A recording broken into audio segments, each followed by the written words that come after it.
Olá, amigos do canal Corneta Ball. Estamos aqui mais uma vez para falar de mais um jogaço dessa Champions League. Esse talvez o melhor jogo da edição, né, não, Matheus? É isso aí, Bruno. Como é que você tá? Como é que tá o pessoal que está assistindo o vídeo?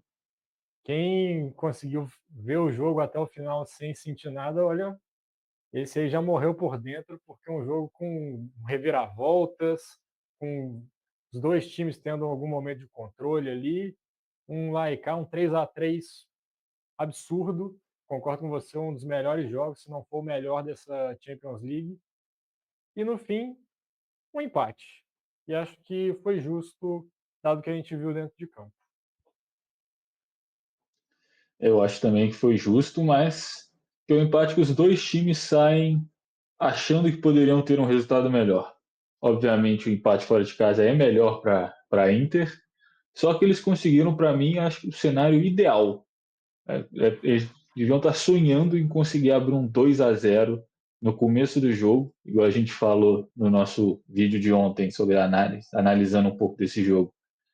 O Barcelona era um time que ia atacar mais, a gente considerava favorito, só que a Inter, com um contra-ataque no começo do jogo, fazendo gol, podia já abaixar um pouco a pressão, abaixar um pouco a temperatura do estádio do Barça como um todo, e eles conseguiram, com menos de um minuto, o Thuram fez um golaço de letra, o Barcelona deu uma sentida no gol, a Inter conseguiu frear o ataque deles, conseguiu acalmar um pouco o jogo, fez o 2-0 num outro golaço no escanteio, e aí as coisas saíram de controle completamente. Com alguns toques especiais de Lamine Yamal, mudou completamente o jogo para o Barcelona. Poderiam ter saído muito mais gols do que esses 6 que tivemos. É, como você falou, esse jogo tem vários pontos de vista, dá para a gente dizer assim. Se falasse para a Inter, antes do jogo começar, vocês vão levar um empate para decidir em casa, eu acho que eles fechariam na hora. Só que as circunstâncias do jogo colocaram a Inter numa situação de que poderia levar uma vitória para Milão. E no caso do Barcelona, se pensasse assim, não, vamos empatar o primeiro jogo em casa, talvez achasse um pouco ruim o resultado. Mas estava perdendo de 2-0 nos 20 primeiros minutos de jogo. Então o Barcelona mostrou força, mostrou que conseguiu buscar. Poderia até ter virado o jogo ainda no primeiro tempo. O Yamal fez uma jogadaça que ele deixou de marco no chão, que provavelmente vai ter pesadelo com o atacante do Barcelona, que atormentou ele o jogo inteiro enquanto ele esteve em campo, né? Ele foi substituído no segundo tempo. E o Ferran também teve chance de fazer gol, o Rafinha também teve. Então o Barcelona é um time que cria muitas oportunidades, né? E conseguiu empatar o jogo ainda no primeiro tempo, mas a Inter no segundo tempo considerei que voltou melhor posicionada, se preparou melhor para o Barcelona, que também deu uma cansada. Esse ritmo do Barcelona é muito frenético. Exato, eu acho que é um jogo que os dois times estavam jogando da forma que eles queriam, só que ao mesmo tempo nenhum dos dois ficou confortável na partida em nenhum momento. Eu acho que o Barcelona, toda a partida ficou com medo do contra-ataque da Inter, então, além de correr muito para frente, que é uma coisa que o time sempre faz, eles tinham que correr muito para trás, porque a Inter, toda hora que roubava a bola, já tentava um ataque rápido, já conseguia sair daquela primeira pressão do Barcelona em 3 toques, abrir uma bola na ala para a correria dos jogadores deles, inclusive o Dumfries fez uma partidaça hoje também, né, o lateral, o ala direito da Inter. Então o Barcelona teve que correr muito com medo do contra-ataque, e a Inter também, que gosta de controlar esse jogo um pouco mais na defesa, mas saindo para o contra-ataque, a todo momento ficava incomodada com o tanto de chance que o Barcelona conseguiu criar. Então os dois times jogando dentro do plano que eles tinham, e mesmo assim nenhum dos dois teve conforto dentro do jogo em nenhum momento.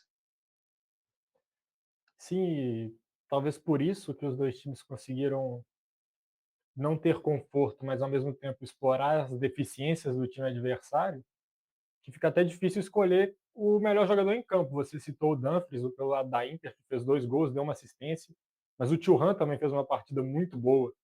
E no lado do Barcelona, o Yamal roubou a cena com o gol que ele fez, com as jogadas que ele arrumou, mas o Cubarsí, apesar de tomar 3 gols, fez uma partida muito boa também na zaga do Barcelona. O Rafinha sai com um gol, sai com um quase gol, né? Que ele chuta a bola vai na trave, volta nas costas do goleiro, então não é o gol dele, mas o chute foi dele nesse lance. Teve uma assistência também para o gol do Ferran, também foi um destaque do jogo. Então, dois times que tiveram a Inter coletivamente muito forte, mas também com destaques individuais. Exatamente, eu acho que nessa discussão aí o Lamine Yamal era o melhor jogador de futebol em campo durante o jogo, só que o Dumfries foi igualmente importante para a Inter, tanto na defesa quanto nessa escapada no contra-ataque, e participou também diretamente dos 3 gols.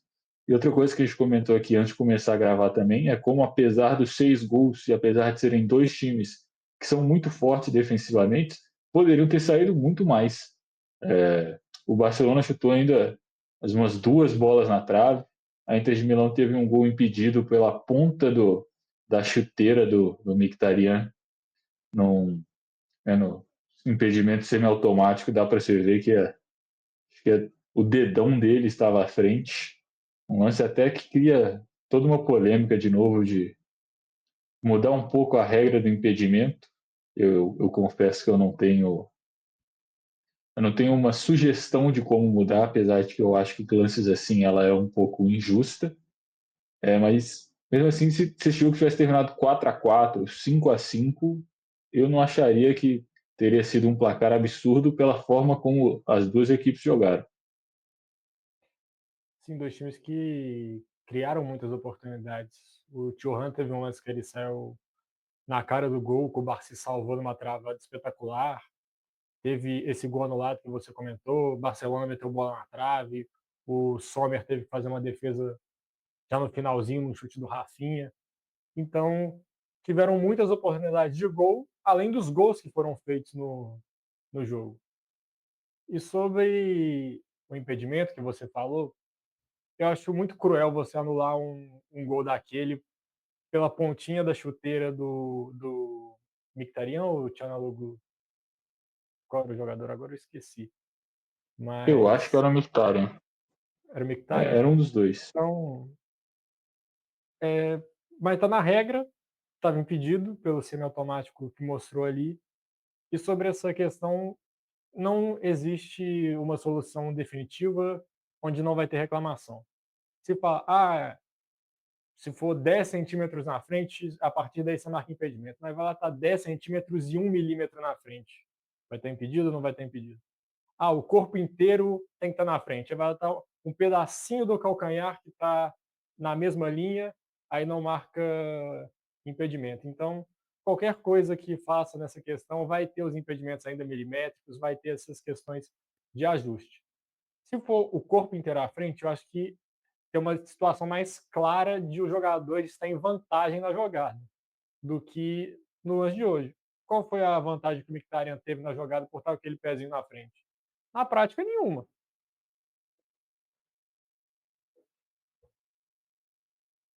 E aí se tentar fazer que seja uma coisa mais interpretativa, se o jogador teve vantagem ou não, de novo você vai gerar outras polêmicas. Ou então você falou, sempre vai ter a discussão do centímetro, qual que é a diferença do cara estar o corpo todo à frente ou estar o corpo todo à frente menos a ponta do calcanhar? Qual que é a diferença da vantagem que ele tem? Também é nenhuma. Então, eu acho que é uma parte do futebol que não tem como você adaptar essa regra de uma forma que não caia nessa discussão e faz parte. Não é o primeiro gol que foi anulado por causa disso, nem vai ser o último. É uma pena, porque também ia ser um gol muito bonito a jogada trabalhada da Inter, mas faz parte. Esperamos agora um jogo de igual nível em Milão, na terça-feira que vem. É só um ponto para fechar nesse lance, que o pessoal da TNT Esportes falando na transmissão, se não me engano foi o VSR, se no traçar de linhas ali, o gol era validado. Se não tivesse sendo automático, aquele gol ali seria validado. A linha está sobrepondo, né? Depende da grossura também. Cada campeonato usa uma grossura de linha diferente. lá ele. Mas eu acho que dependendo, principalmente na Premier League, que eles usam linhas mais largas, eu acho que aquele gol teria sido validado. Mas da mesma forma também, se ficasse 1 centímetro entre as linhas, ia ter esse mesmo debate. Sim. E você começou aí falando do jogo de terça.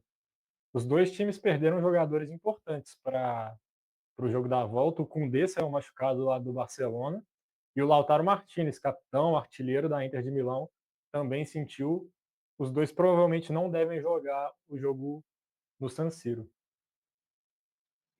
E são duas perdas graves, né? São dois jogadores titulares importantes. Obviamente, eu acho que o Lautaro faz mais falta para a Inter do que o Koundé faz para o Barcelona. Mas os dois caras se machucaram em lances meio sozinhos, assim, né? Lesões musculares ainda. Então, difícil que a gente veja eles no próximo jogo. E quase que o Barcelona ainda perde o Yamal, que no aquecimento ele sentiu, se eu não me engano, foi a coxa, foi para o vestiário mais cedo, mas eu acho que qualquer pessoa que assistiu o jogo percebeu que ele estava 100%.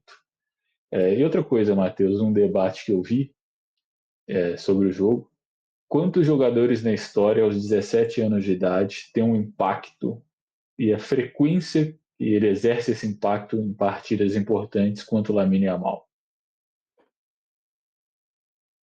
Boa pergunta. A gente lembra do Pelé, que com 17 anos ganhou uma Copa do Mundo, mas não se tem tantos registros dele em jogos pelo Santos, que a gente acompanhou, assim, que o mundo inteiro acompanhava, como é no caso do Yamal. O Ronaldo, quando surgiu no Cruzeiro, também despontou de uma forma absurda, fazendo gol quase todo jogo, mas também um nível mais abaixo que esse. Então, no nível de Champions League, grandes ligas europeias, acho que o Yamal talvez seja um ponto fora da curva. O nome que me vem à cabeça aqui agora é do Mbappé, que também com 17 anos levou o Mônaco a uma semifinal de Champions League, sendo importantíssimo, mas acho que o Yamal está um nível acima. E não me surpreenderia, caso o Barcelona ganhe a Champions League, dele roubar essa bola de ouro do Rafinha, porque ele está jogando muita bola, tem todo um hype em cima do Yamal, que é justificável pela bola que ele está jogando, mas essa narrativa de ser um moleque de 17 anos, é, cria do Barcelona, é o Messi, o novo Messi que está surgindo ali, fica muito forte para um possível prêmio individual também.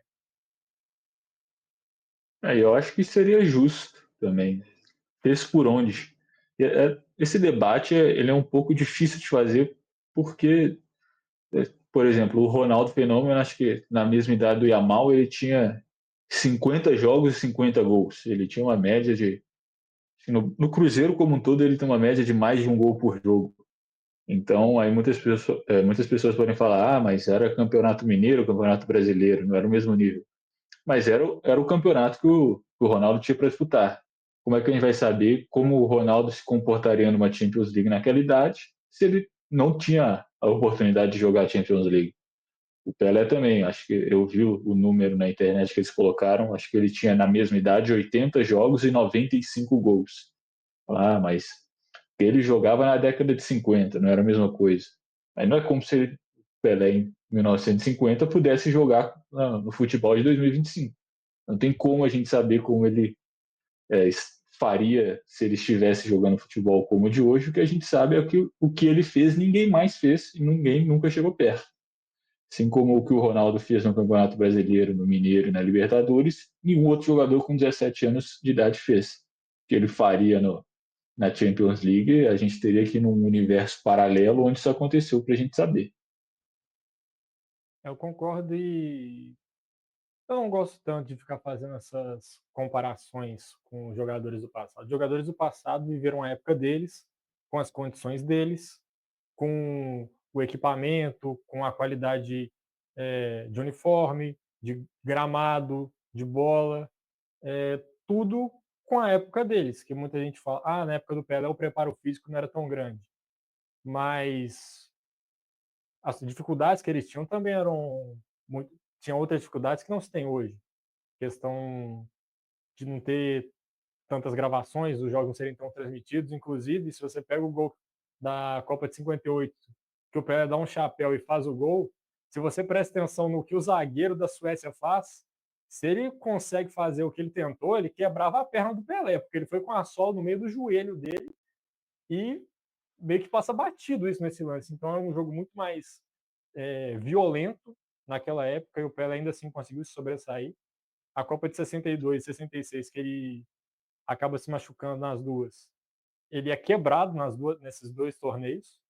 Então, assim, algo que se alguém faz hoje parecido com o Yamal, o cara vai ser expulso, vai sair no camburão, vai ser hostilizado em de tudo quanto é jeito. Então, as épocas têm as suas dificuldades e eu não gosto de ficar menosprezando um para enaltecer o outro. Acho que se você precisa fazer isso, só mostra que o outro é melhor. O melhor que a gente pode fazer é desfrutar, né? A gente não pôde assistir o Pelé jogando com 17 anos, não assistimos o Ronaldo com 17, mas o Yamal a gente vai assistir ainda muito com 17 e também, se Deus quiser, até os 40, ele jogando nesse alto nível, a gente vai conseguir estar assistindo e aproveitando, sem precisar participar dessas comparações de uma forma séria, só para dar uma brincada aqui e ali, levantar um argumento, mas aproveitando cada momento que a gente puder. Exatamente. E agora, puxando um pouco para o Você jogo da tem. volta, Hum, só para te passar a pergunta, que no vídeo anterior nós destacamos um favoritismo para o Barcelona. Passando o jogo na Espanha com empate, você acha que esse favoritismo se manteve ou diminuiu? Aumentou, eu acho difícil falar que aumentou o favoritismo do Barcelona, mas você acha que ele se mantém igual ou ele diminui um pouco? acho que há 2 semanas atrás a gente falou como que o encaixe dos jogos era bom para a Inter, como que a Inter ia conseguir tirar mais desse encaixe de como os dois times jogam do que o Barcelona.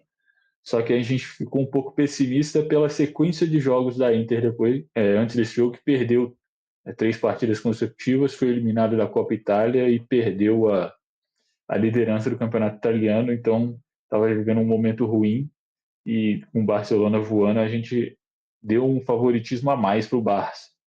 Só que eu acho que a Inter de Milão conseguiu dar uma resposta para todo mundo que achou que a temporada deles estava indo por água abaixo. Jogaram muito hoje, então eu acho que a Inter se fortalece depois desse jogo para o jogo da volta. Quer dizer que agora é favorita e que vai ganhar? Não sei. Mas eu acho que eles saem mais fortes do jogo hoje do que eles entraram. Eu tô com você para colocar em números. Antes eu dava um 60-40 ali para o Barcelona. Depois de hoje, uns 55-45, talvez seja isso. A Inter, por não ter perdido o jogo fora de casa, ganhou esses 5% aí a mais. Eu vou muretar. Para mim, essa série está bem 50-50. Eu não me surpreenderia com pênaltis. É, não acho que é impossível, mas ainda vejo o Barcelona por ter essa capacidade defensiva tão grande, por já ter vivido situações em estádios hostis, como o Metropolitano na semifinal da Copa do Rei, precisou ganhar e ganhou o jogo. No Campeonato Espanhol foi o Santiago Bernabéu e ganhou do Real Madrid. Agora vai ter que ir no San Siro e vai ter que ganhar o jogo se quiser chegar na final da Champions League. Mas os grandes times estão postos à prova nesses grandes momentos. Exatamente. Vamos ver quem vai se sair melhor nesse jogo, que vai ter a pressão e uma tensão lá em cima. E momento aleatório, Matheus, você tem alguma pauta para o debate hoje? Eu confesso que eu estou sem nada. Momento aleatório, deixa eu pensar aqui.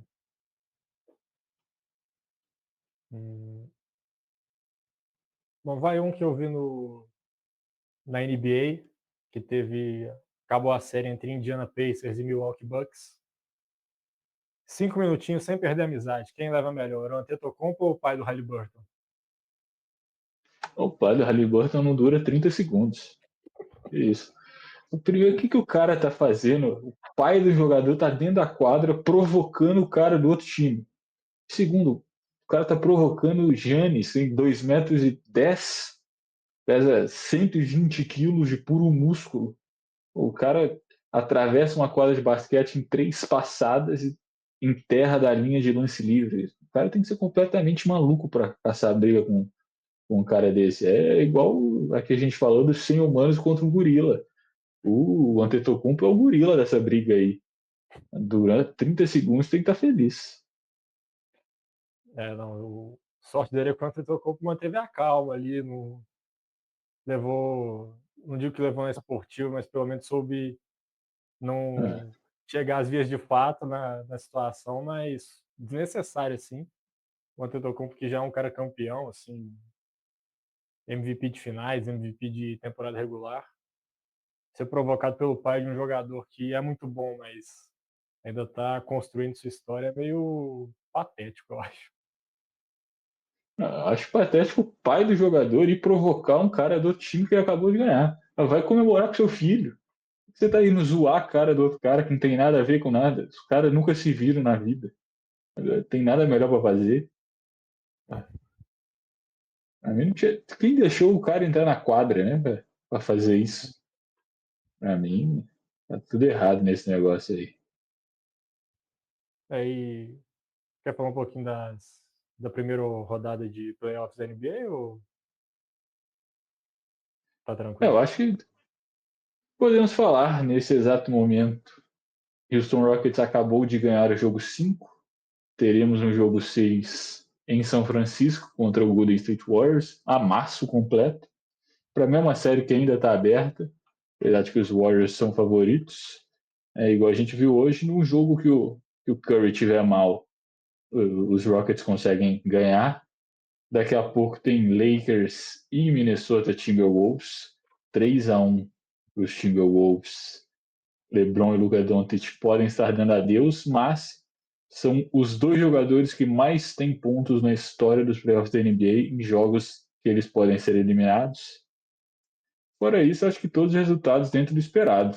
Menos o Milwaukee e os Pacers. Eu esperava uma série mais difícil, apesar de que o Antetokounmpo joga completamente sozinho naquele time. Mas Miami Heat nunca ia conseguir disputar de frente com os Cavaliers. Boston também era bem melhor do que Orlando. E tudo dentro dos conformes e as séries mais equilibradas ainda estão acontecendo. É, 3-2 tanto para Golden State e Houston quanto New York Knicks e Pistons, que Houston e Detroit, dois times jovens que estão tentando criar uma casca nesses momentos de decisão.